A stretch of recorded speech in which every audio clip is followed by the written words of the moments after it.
Hey everybody, Injury Illustrated.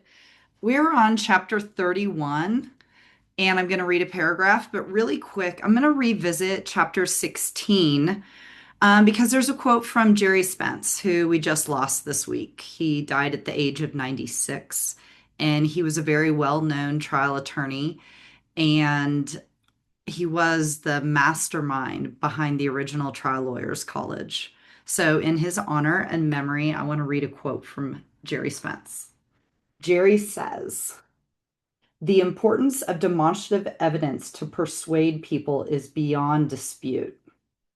Numerous psychological studies demonstrate that when people hear statements, they do not remember as well as when they both hear and see statements. A photograph, model, or illustration will enhance the juror's retention of important information." And chapter 31 is called MVPs. And most people think an MVP is the most valuable player. And in fact, I call it the minimum viable product. And a minimum viable product are the quick and easy, down and dirty, stripped of fluff medical illustrations that you can get really cheap, really fast.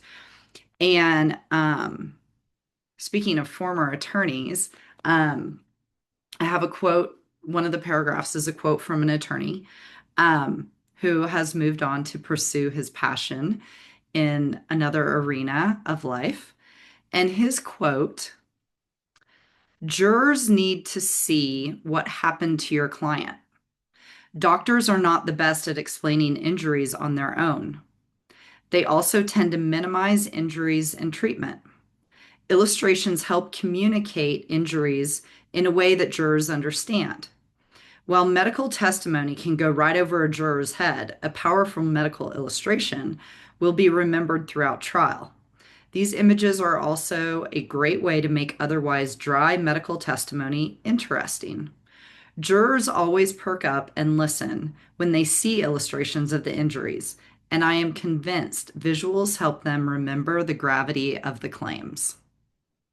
Thank you, Marc Harden. Injury Illustrated, Chapter 31.